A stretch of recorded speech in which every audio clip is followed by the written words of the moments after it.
nzambe penza abatela abakisa eleli nake koluka na mobali bapolisier bazokanga biso toyebi eloko te bakokanga biso réponse eza te.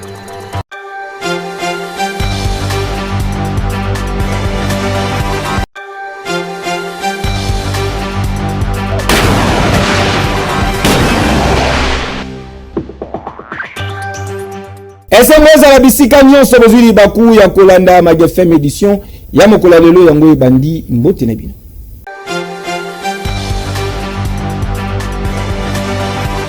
Na province ya Lualaba, gouverneur Marie-Thérèse Fifi Masuka Saini alingi ko réglementer secteur ya mine artisanale selon vision ya mokonzi ya mboka son excellence Félix Antoine Tshisekedi Tshilombo. Reportage.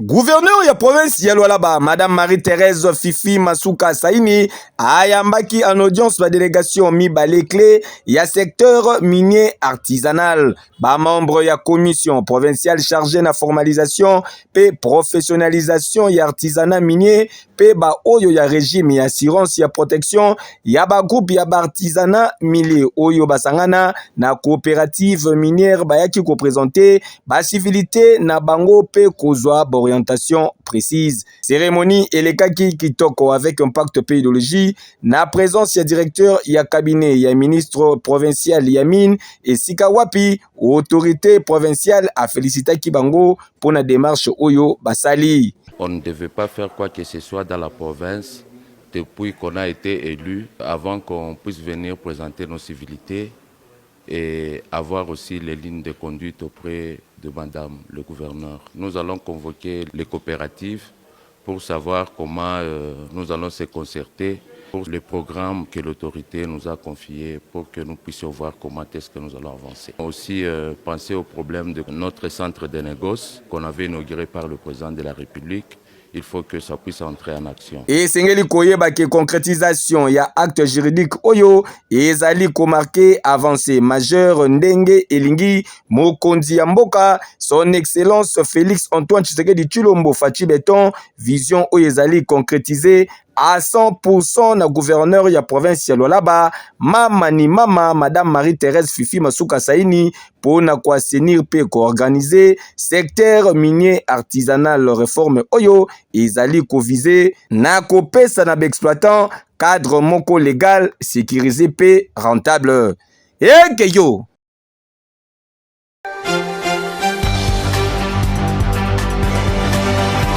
Parce qu'il n'y a pas victime de guerre, c'est le ministre des Droits Humains, Maître Samuel Mbemba Kabuya, qui soutient na bango pour le changement et la constitution. J'ai commencé mon propos en indiquant qu'après 20 ans d'utilisation des pratiques de cette constitution, tous les acteurs politiques de la République démocratique du Congo ont dit à un moment donné que cette constitution méritait d'être révisée ou changée. Donc, le consensus est large en ce qui concerne la révision ou le changement de la constitution de la République démocratique du Congo, mais ce consensus est intervenu à des moments différents. C'est pourquoi nous appelons cela consensus différé. Par rapport aux droits de l'homme, j'ai souligné qu'au sens large, toute la Constitution est consacrée aux droits humains. Et au sens strict, il y a des dispositions précises qui sont consacrées aux droits humains. Alors, au sens large, en tant que pacte social, ce pacte social a été jugé comme quoi il doit être révisité. Mais au sens strict du bloc de constitutionnalité des droits humains, là nous avons indiqué que même les dispositions qui semblent être des dispositions de promotion et de protection des droits humains posent problème. Mais j'ai souligné en particulier le fait que en 30 ans de guerre ayant causé 10 millions de morts, mais beaucoup de cas de génocide, j'ai dit que le changement de la Constitution devrait porter aussi sur l'inscription du génocoste dans la Constitution. J'ai aussi mentionné que les institutions de protection des droits de l'homme qui sont en vogue aujourd'hui, comme la Commission nationale des droits de l'homme, l'Ombudsman, ces institutions devraient figurer dans la Constitution. Il est aberrant que des institutions d'appui à la démocratie soient inscrites dans la Constitution et pas la CNDH. L'inscrire dans la Constitution serait consacrer cette institution au niveau constitutionnel et donc par là renforcer sa crédibilité et son indépendance. J'ai touché à la question de l'article 217 que d'aucuns minimisent dans leur interprétation, comme quoi l'article 217 ne concernerait que des traités à caractère économique. Il faut faire vraiment attention. Parce que au moment où nous parlons, le Rwanda est en train de semer la terreur dans certaines localités de l'Est. Et une fois que les autochtones ont pris fuite, le Rwanda vient installer des populations venant tout droit du Rwanda. Donc c'est un article qu'il faut élaguer. Le Gabon a modifié sa constitution et a élagué une disposition similaire à l'article 217 de la constitution de la RDC. Parce qu'il faut que nous puissions partir de la constitution des belligérants qui avait été octroyée aux Congolais de l'époque vers une constitution qui consacre le développement et les droits humains.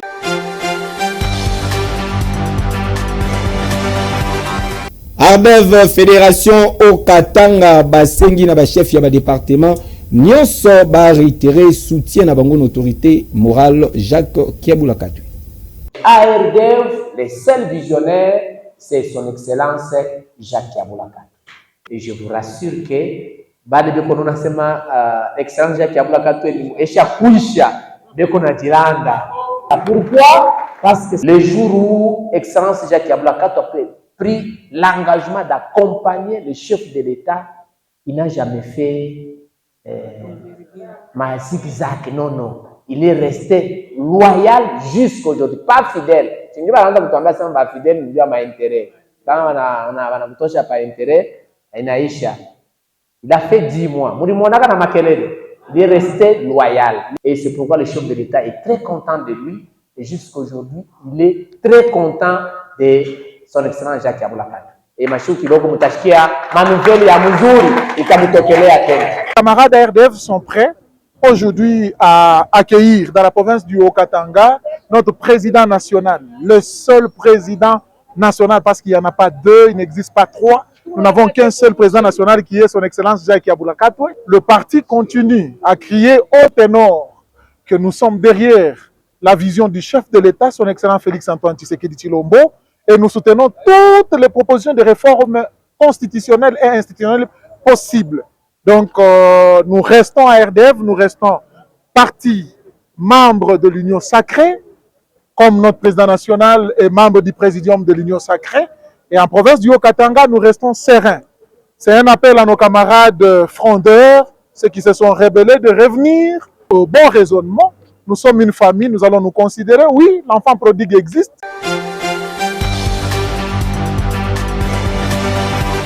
Changement de la constitution de la République démocratique du Congo, député national Godé Mpoyi Atikali favorable. Nous étions représentés, nous sommes organisés, nous ne pouvons pas nous présenter en groupe, nous sommes organisés, notre représentant était là, l'évêque Juba. Donc nous sommes organisés, non. L'archevêque président Ejiba qui nous avait représentés nous a fait la restitution. Un impératif, c'est un impératif économique. Quels que soient les résultats du dialogue,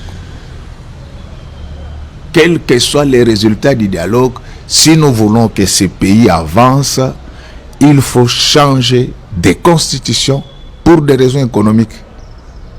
Et ça, je les défendrai, quel que soit celui qui sera président. Vous pensez que nous pouvons rater des investissements directs étrangers parce qu'il y a des gens qui ne comprennent pas? Est-ce que vous savez que notre croissance, si nous sommes passés d'un taux de croissance négatif à un taux de croissance positif en 2002, c'était à la suite des nouveaux investissements directs étrangers nés de la réforme minière? Et nous devons nous taire parce qu'il y a des gens qui ne comprennent pas. La République démocratique du Congo a un réseau routier de 150 000 km. Si nous voulons l'asphalter, il nous faut au moins 152 milliards de dollars. Nous avons un réseau ferroviaire d'au moins 5 000 km. Si nous voulons les moderniser selon les standards internationaux, c'est au moins 50 milliards de dollars. En 2050, si nous voulons être, nous serons au nombre de 250 millions d'habitants. Si nous voulons être développés, nous devons avoir un PIB d'au moins 3 000 milliards de dollars. Comment on va avoir tout ça s'il n'y a pas d'investissement? Donc le problème dans notre pays, il y a des gens qui pensent que ce qu'ils ne connaissent pas n'existe pas. Donc les changements de constitution restent à l'ordre du jour. Je les défendrai, même devant un fusil, pour des raisons économiques.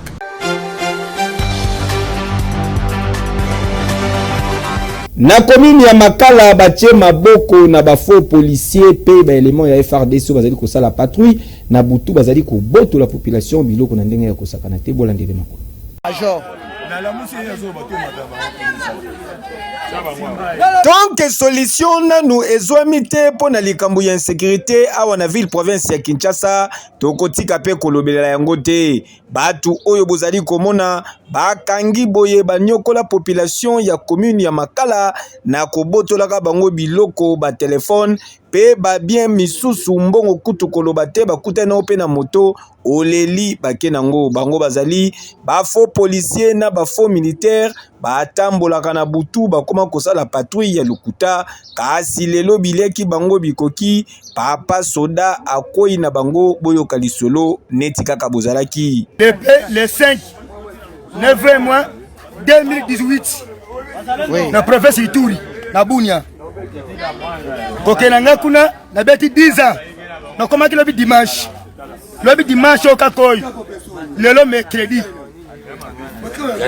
na sali 10 ans na Bunia na Ituri na komi mercredi bon ko na pete bakota na lupango ngana fa na panzu na dali babenga koko akufi okufa koko nazo na moto na ngai koya na moto na ngai natiki moto ka siko na bisa petit nzela na yeli sable leki trop osombela ngata mai na mela natindi ba petit na kwa bate sombela nga mai kokana petit bandi mbango ve kuna ba police kuna plein ba FARDC ba botra batu bakiti kuna na kwena ba mbongo na mbongo to pesa biso ya mai ba police ngabite baza basoda gouvernement ngabla basoda gouvernement tuna na force d'ordre na kokima milikuwa baza ba patrouille ngana okilesa na intervention po ba pesa mbongo na nga ya mai ko koma na ngabo balongo na couloir bazalaki petit moka isenga vive bango na kuna bake musika kolongo na bango na yanda yako sabango na soki na tanga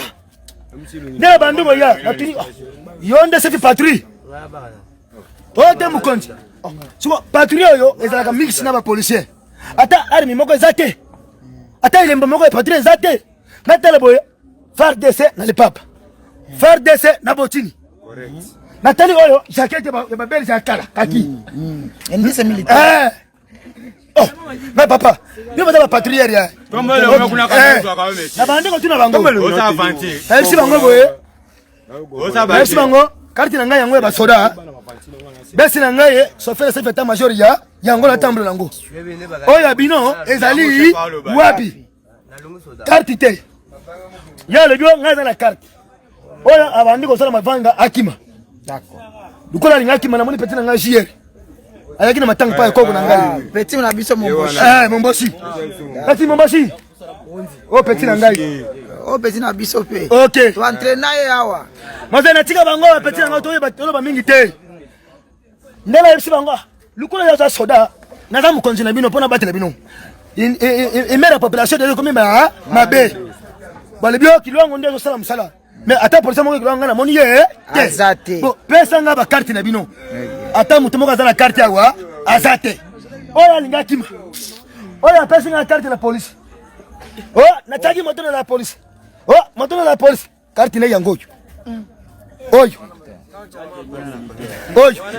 oyo bango bakende oyo na bango bapesa bakende bakapalata alebi ya za civili ngwayo ola ndanga ba lembi tiba nteko tika makelele toyoka eza makambo sha msala te yoka chikana yefse carte oyo eza carte ba soda bien eza carte ba civili bien ote eza jeton ya moto ngabi oh jeton moto eza la ndeboyi ayipse soko carte ba soda te carte ba soda original ya yango yobi mulinga na ngai oza faire DC ata oza mukitela na ngai mais oza ka soda gouvernement pesa nga mikande na yo mikande zate yo pesa nga carte na yo carte zate en tout cas na moni boye na moni bango suspect pe na moni bango sikibi population atumbi bango yo ozala ndise so ba soda oh batumbi ba soda na bate na bateni en tout cas bakonzi ya mboka bolandela nanu makambo oyo ya insécurité na ville province ya Kinshasa po trop c'est trop okutani na patrouille na butu ozali koyeba te ezali ya solo tope ya lokuta batu oyo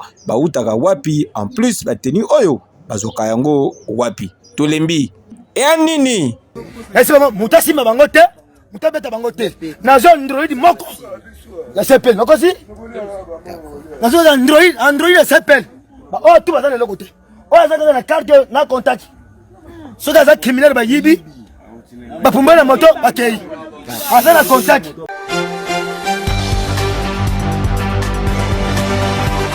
Assainissement ya ville province ya Kinshasa ezalaka na kombo trash pick-up. Kinshasa ozalaka na République démocratique du Congo yokelanga nanu eloko oyo kaka ndenge na yebisaka bino ke assainissement ya ville province ya Kinshasa eza na solution ndenge pe ezali kosalama solution yango eza se na kombo moko trash pick-up. Trash pick-up SRL entreprise ya mwana mboka Alain Bolela le Donald Trump congolais ezali na ba matériel ya solo pe ba personnel qualifié pour na kwasenir bandaku na bino ba entreprise na bino ba millennium sobovandi pe pour na évacuation ya ba déchets. Tout désormais ozalaka na ville province ya Kinshasa na konyoso ozwami fini ba makambu ya kotimola mabulu na kati ya mapangu fini ba makambu ya kobwaka matiti na balabala esi la pona libela makambu ya kobelelaka matiti poto moni biso nyonso makambu basali awa na Kinshasa non seulement ezali malamu te pour l'environnement na biso ba santé na biso kasi ezali pe kobebisa image ya mboka pe befort nyonso oyo bakonzi ya mboka bazali kofournir po na kozongisa Kinshasa na image dango ya kitoko kin label. Désormais bo contacter Trash Pick-up banoko ozala na entreprise ONG centre de santé atabino batu ya ba supermarché ba particulier kuna na bandaku eza possible pe okoma partenaire ya Trash Pick-up. Tala na bakonzi ya mboka gouverneur ya ville province ya Kinshasa ministre provincial ya environnement message ezali se moko bo soutenir initiative ya mwana mboka Alain Bolela na entreprise na ye Trash Pick-up po ezali ko s'inscrire toujours na logique ya programme ya Kinshasa ezobonga. Trash Pick-up suka na boule suka na idéologie. Heke yo oui.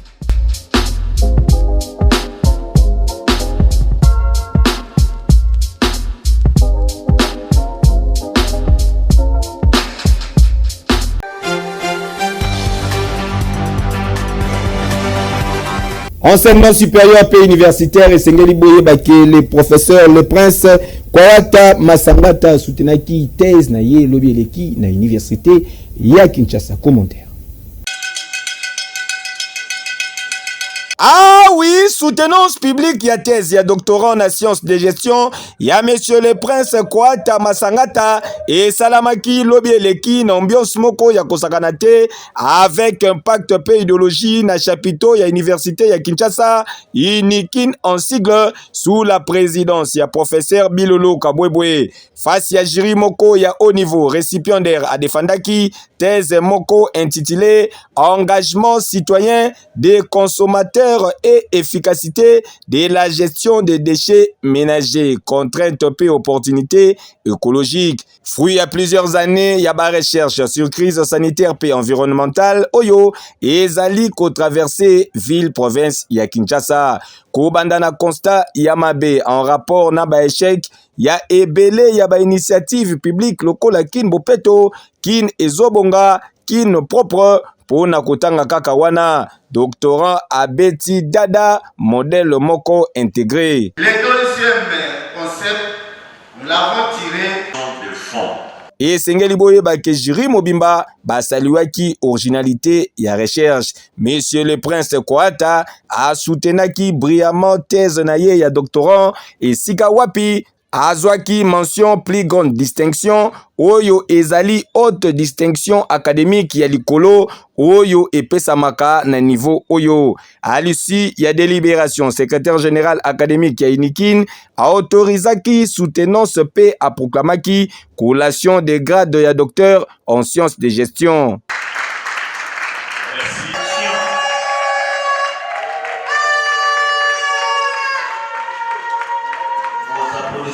Sont faibles.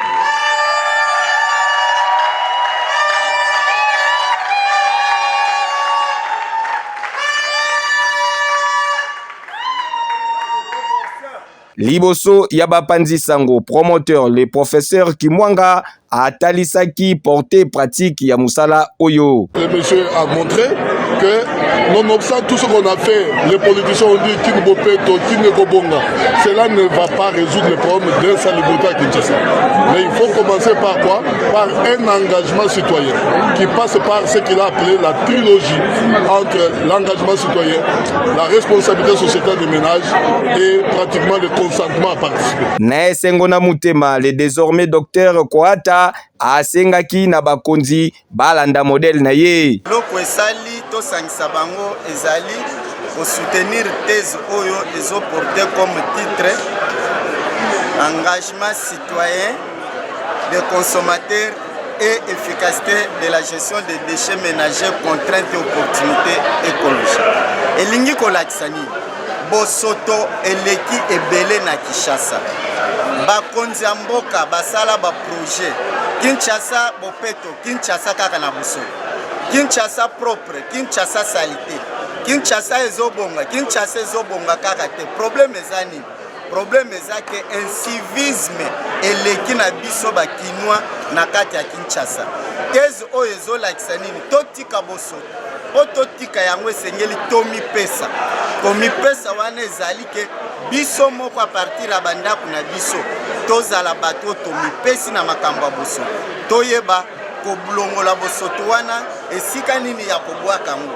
Tangu totali bia po bomoni image moko poubele za wana me mutu aye basali tango peza kilote atiki poubele me ya bwaki na ye yango na se. Tala basutena batezo bakosa docteur Koata Masangata le prince Abeti yango Dada avec impact pe idéologie yaboye nanu ezalate. Eke yo, oui.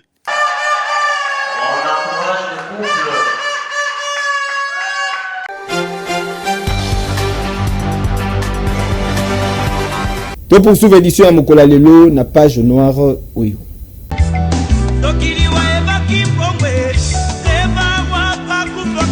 Ba famille Nsatu Edouard, ba famille Kanza Dimbuta, Aldi Mundemba, Judith Kanza, Papi Kanza, Annie Kanza, Jansi Ndombe, Sandrine Mandiensi, Billy Senga, Gelor Kanza, Thierry Kanza, Junior Mukoko, Jires Kanza, Bazalina Mawa, ya koyebisa na bandeko baninga pe bayebani na bango sango ya liwa ya grand-mère, mère, sœur pe ndeko na bango na kombo ya Kisoka Mandiensi Marie oya kufaki depuis mokolo ya samedi 18 juillet na plus de 91 ans.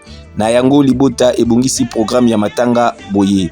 Veille mortuaire ekosalama mokolo ya vendredi 31 juillet 2026 na résidence familiale oyo ezwami na Avenue Maïdi numéro 6 na quartier 6 tozaliawa na commune ya Njili, référence terrain Sainte-Thérèse direction Croquet. Samedi 1er août, levée du corps na morgue l'hôpital sino-congolais oyo yebani mingi na kombo l'hôpital ya ba chinois. De 9h à 10h, dépôt ya ba gerbe de fleurs na morgue suivi na départ pour la province ya Congo central et sika wapi enterrement ezali prévu mokolo ya dimanche 2 août na cimetière familial oyo ezwami na village Sonabata. Kasi esengeli ko rappeler que mokolo ya samedi 1er août après départ ya corps pour na Congo central, ben de consolation ezali prévu na résidence familiale na commune ya Njili. Communiqué oyo epesami pona ba nyonso bayebaki maman Kisoka Mandiensi Marie. Tika ete molimo na ye epema na kimia.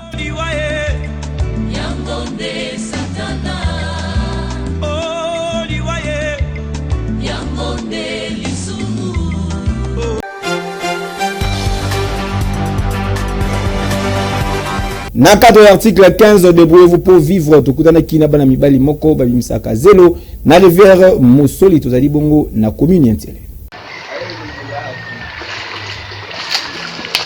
Na cadre ya Kalai Ngangu, Kalai technique, article 15, débrouillez-vous pour vivre.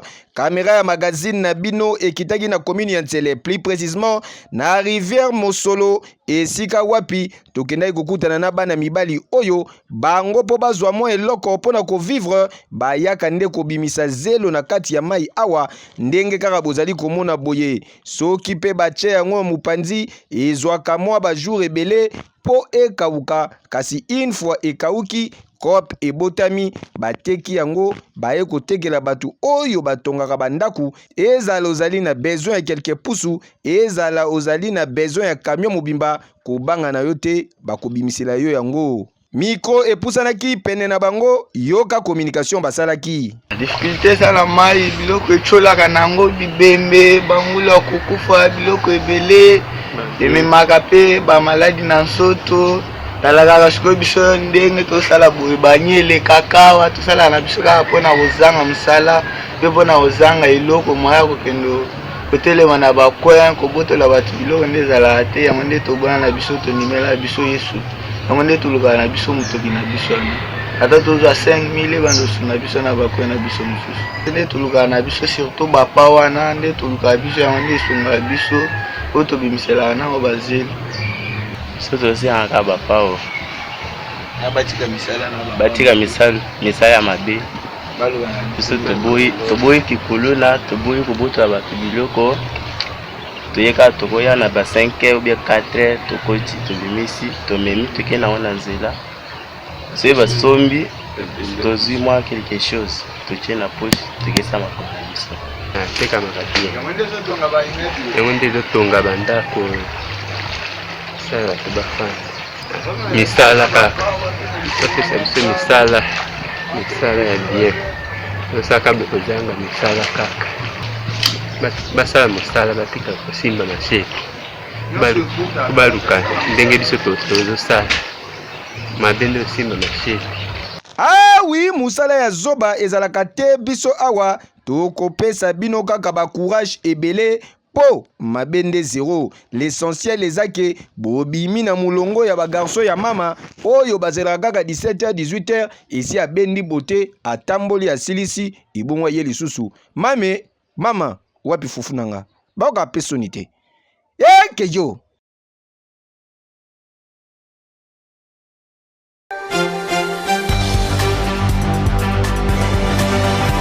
Nina aussi la raté Mag FM ya mokola lelo komi na suka. Merci pour la confiance pe fidélité bo sepelaki na service technique bo pesa. Merci mingi na Fortina Mayangi azalaki na sima caméra régie finale Simba Maki na Koko Muya directeur technique na biso Gelo Muya. Bama tabaki tababa lukana mabele fils Maniboy ka machine na préférable.